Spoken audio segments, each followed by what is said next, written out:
I kind of lost my faith in God.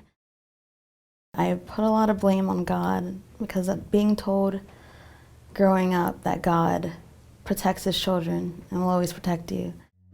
And at a time like that, when you don't feel like you are protected, I felt completely let down. And I lost all my faith in God. So I stopped going to church and I was lost after that.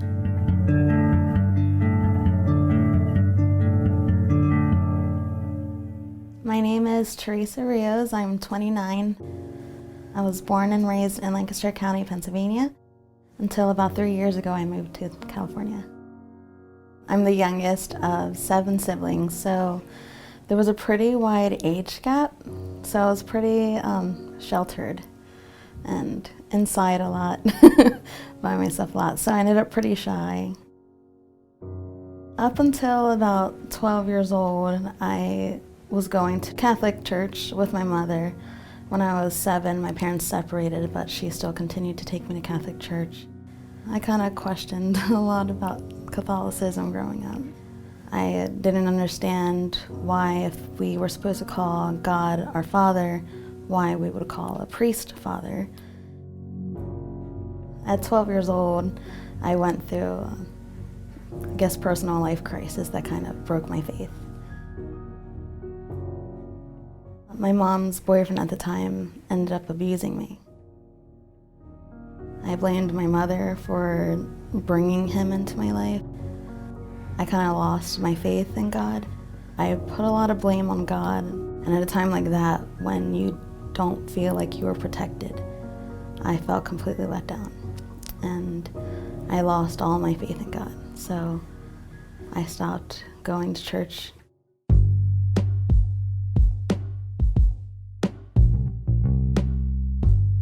My teenage years and high school life ended up revolving a lot around my friends, having a boyfriend when I was a teenager. During the whole time, I still grew up struggling with my faith, wanting to believe in God, wanting to have faith in God, not knowing how, still feeling angry about things. And I was married, and soon after I ended up having a son. And about a year later, we separated, and I became a single mom. And even though I had questioned my own faith in God, I wanted my son to have a better relationship with God. I came to know about Iglesia Cristo about a year ago. I was working a terrible little job, didn't have a car, and I ended up having to get a Lyft ride after work one day, and the driver ended up happening to be a brethren. The brethren that I ended up meeting, his name is Brother Chris Bonyaga. He was really welcoming. He was super nice and really friendly, easy to talk to.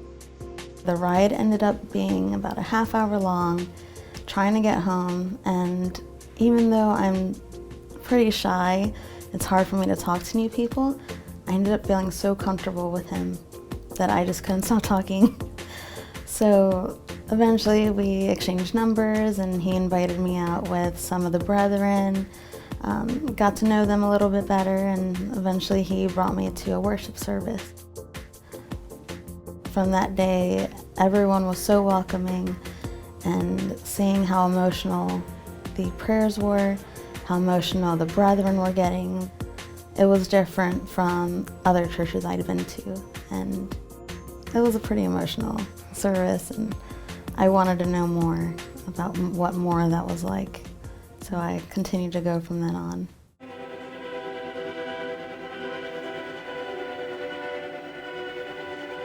The first worship service I went to, visually, there was no crosses, no crucifixes, no statues, stained glass pictures of people that no one should even know what they look like. At first, I wasn't sure what to think about that because it was something I've never seen before in any church, but it caught my interest. And then once the service started, The main thing that I really noticed was the minister at the time was reading directly from the Bible. Usually, any church service I'd been to, they'd have the Bible there and they would give their sermon, but a lot of the time they never even opened the Bible, or it would be, say, a story they would give, some kind of testimony. But when I went to Iglesia Cristo, the whole sermon was read directly from the Bible. That was something I'd never seen before, and it really piqued my interest. So I wanted to know more. That was also the same day I signed up for Bible studies. I was hooked after that.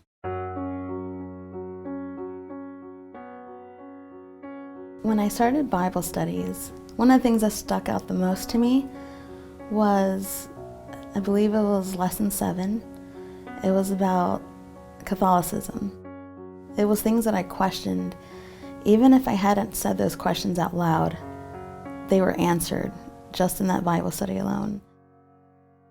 Some of the questions I had during when I started Bible studies, a lot of them were like, why do we call a priest father?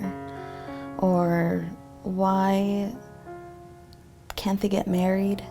Why can't nuns get married if marriage is something that's in the Bible?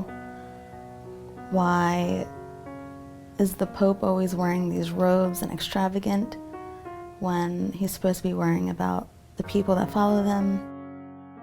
Things that I kept to myself and never said a word, he answered for me. If I would ask someone, they would just tell me, don't question it. That's going against God. But at this Bible study, it was written right there in front of my face where I couldn't deny it in a way that I could understand it. And that was the thing that really caught my attention and kind of blew my mind of wanting to know more about this church. A lot of things I've learned in INC about what we should be like as followers of God, I've never learned going to Catholic church growing up. It was things that I never would have even known growing up in there. For a long time, I felt like there was a place I needed to go or something I needed to find because I couldn't find God on my own. No matter how much I wanted to and no matter how much I wanted to believe in Him, I wanted Him to be real and I wanted guidance in my life. I didn't know how or where to go for it. That void kind of filled up, and now all we get is just love and support from the brethren, and I don't have that void anymore. Like, I feel like I'm where I'm supposed to be. I believe that I did find the true church.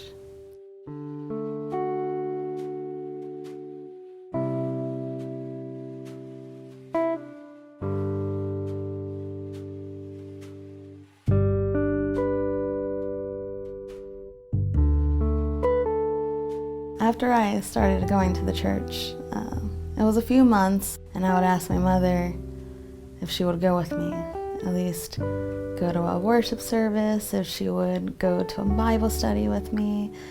And over again, I would always get, no, not this week, I'm tired, or maybe next time. And when she rejected me, I told her, why don't you love me? And for the first time, the puppy dog eyes worked. So she went with me. And something happened within her, just like it did with me, that got her hooked. And now she recently was baptized into the church as well. The relationship I have with my mother is quite close. We've gone through so much together, a lot of struggles, a lot of blessings. But one of the things that I love the most is that we now can go to the same church together. We have the same thoughts about God that we've both had differences in before, but when it comes to Iglesia Cristo now, we have the same thoughts and the same feelings. Getting to go to church every Thursday or Sunday together as a family. It feels good. It's a very nice relationship to have.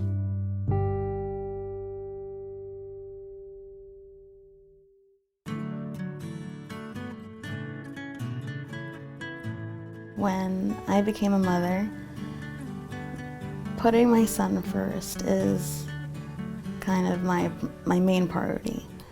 Wanting him to become a better person than I ever was, or wanting him to have a better life than I was. And that includes having a relationship with God that I felt I didn't get to have as well. So as I raise him, I want him to become closer to the church and have a better faith than I ever did.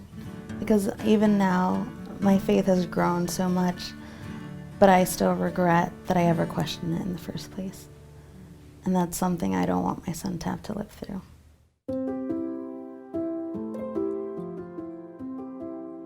As an adult now, going to INC, to me, God is hope.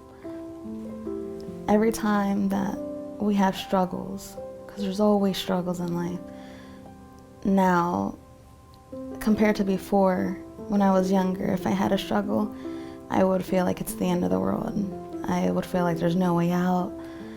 Cry, you get angry, you don't know what to do with yourself. You think, how am I gonna get out of this situation? Now, when we have a struggle, it's hard times. You always have hard times. But now I always think, I leave it up to God now. Like, He's not gonna let me fail. He won't let any of us fail. He'll still be there to protect us. And that gives me hope, no matter what we go through, no matter what hard times we face, knowing that He's there watching, that He's still going to protect us. He's just giving us hard times to make us stronger people. And I always hold on to that bit of faith that He will always be there for us.